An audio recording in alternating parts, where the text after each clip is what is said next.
¿Qué es y cómo se origina? Pues no quiero poner muchas cosas complicadas, pero bueno, esto es simple. El efecto de la especie humana depende de cuántos seamos y de lo que hagamos cada uno, el efecto de cada individuo. Esto se traduce en actividades y tecnologías humanas que cambian el uso del suelo, cambian los ciclos de los elementos y cambian las especies que viven. Añaden unas y eliminan otras, ¿no? Y esto se traduce en un cambio global que se puede entender como solo uno, porque está muy interrelacionado, que es en parte del escenario, cambia el clima, sube el nivel del mar, hay más contaminación, y en parte de los actores, que es la pérdida de seres vivos, de biodiversidad, ¿no? Yo lo digo mucho, que esto está muy relacionado y es como en las series de televisión que duran 300.000 capítulos, pero cuando una protagonista esencial pues se va de viaje o a hacer teatro o se queda embarazada y no puede salir en la serie, entonces hay que cambiar el escenario y el argumento porque han cambiado los actores. Y si el argumento o el escenario cambia, pues los actores deben cambiar también. Es un solo cambio global, ¿no? Bueno, esto vale para todos los seres vivos, en principio. Si lo piensan bien, el efecto de la especie chopo, de la orilla del Pisuerga, depende de cuántos chopos haya y de lo que haga cada chopo. Todos los seres vivos están cambiando la tierra. El chopo está cogiendo nutrientes con sus raíces, alimentando con sus fotosíntesis a los hongos que tienen las raíces entrelazados, está lanzando oxígeno a la atmósfera y gracias a eso respiramos, etcétera, etcétera. O sea que esto vale para todos. Lo que ocurre es que nosotros hemos cambiado, nuestras actividades y tecnologías tienen una capacidad que no tienen, han cambiado en el tiempo, no son las que eran cuando aparecimos en la Tierra. Es decir, ese esquema vale para todos los seres vivos, pero aunque nosotros estemos sometidos a las leyes animales, necesitamos comer, necesitamos beber, necesitamos respirar, nos hacemos mayores, nos morimos, todas estas leyes no las podemos saltar, pero somos distintos cualitativamente. Nuestro efecto per cápita ha cambiado con el tiempo. El efecto de un chopo de hoy es prácticamente idéntico al de un chopo de hace 10.000 años. Y el efecto de un humano de hoy, mío o suyo, no se parece apenas al de un humano de hace 10.000 años, ¿no? Ha cambiado porque desde el principio hemos utilizado la inteligencia, y primero la tecnología antes que la ciencia, luego la propia ciencia para conseguir más recursos y también en consecuencia generar más residuos, lo que decía antes, ¿no? Algunas cosas no necesitaban ciencia, inventamos instrumentos, inventamos la rueda, inventamos el arado romano y esto nos hacía avanzar desde hace tiempo, pero con la ciencia, especialmente a partir del siglo XVI, pues este cambio tecnológico, la tecnología alimentada por la ciencia ha experimentado un paso adelante tremendo y nuestra capacidad de modificar el entorno ha crecido muchísimo, ¿no? Como consecuencia de todo ello, el tamaño de la población también. Me decía Joaquín que de números, con lo cual esto lo paso muy deprisa, pero esto es solo para decirles que la humanización del suelo, el suelo transformado de la Tierra, afecta ahora al 53%. El 53% de la Tierra ha sido cambiado para cosechas, recoger sedimentos, cortando bosques, plantando otros, áreas urbanas, que a mí me llama mucho la atención. El 3% de la Tierra ya es urbano, es asfalto y hormigón y cosas de estas, ¿no? El 3% es muy significativo de toda la Tierra, ¿no? Bueno, el 53,5% más o menos es el área total modificada por los humanos y el área más o menos natural es del 46%, ¿no? Bueno, pues ese cambio de piel por la alteración de mares y tierras ha afectado profundamente a los seres vivos, como pueden imaginar, que es lo que llamamos la biodiversidad, la diversidad de la vida. Competimos con las plantas y con los animales por los recursos, entre otras cosas por el suelo, por el propio espacio, ¿no? Si lo ocupamos todo, los seres vivos que había ahí silvestres ya no pueden vivir, los desplazamos, ¿no? Literalmente los expulsamos. Es lo que los ecólogos llaman principio de exclusión competitiva. A largo plazo, dos especies no podemos vivir del mismo recurso sin excluirlos la una a la otra. Como nosotros sabemos usar todos los recursos, de los polos a los desiertos, de las plantas a los animales, el suelo, desplazamos a muchas especies. Esta foto, que evidentemente no es mía, es robada, ganó un premio del orangután subiendo a un árbol, son de selvas de Borneo que están desapareciendo para cultivar aceite de palma, y los orangutanes son nuestros parientes próximos más amenazados de extinguirse en poco tiempo, ¿no? Pero porque competimos con ellos por el espacio, literalmente, ¿no?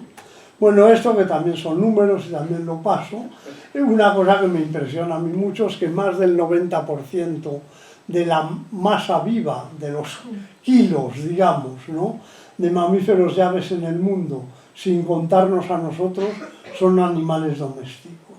Es decir, cojamos las aves, incluimos las perdices, las golondrinas, los colibríes, los tucanes, los loros, los pingüinos, todas las que quieran. Bueno, pues todas esas del mundo juntas pesan como el 10% de las gallinas que tenemos en el mundo.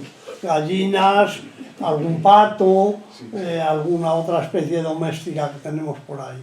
Y cojan todos los animales, los más gordos, los elefantes, las jirafas, los leones, los ciervos, los jabalíes, tal, pues todos no llegan al 10% de lo que pesan las ovejas, las cabras, las vacas, los caballos y poco más. Bueno, básicamente son esas 4 especies, aunque haya alguna más. Algún camello, llamas, alpacas, etcétera, etcétera, ¿no? Es decir que si entendemos los mamíferos y aves domésticos como una prótesis de nuestra especie, como algo que tenemos pegado para poder vivir, para comer, para tener lana, para tal, pues estamos compitiendo de una forma muy dispareja con el resto de los seres vivos, porque nuestras vacas comen la hierba que comería el ciervo, y las cabras de África pues comen las plantas que comería el elefante, y el elefante se mete en zonas cultivadas y entonces hay que matar a los elefantes porque compiten contigo por lo que estás cultivando, etcétera, etcétera, ¿no? Y a pesar de todo, esas especies silvestres nos hacen falta.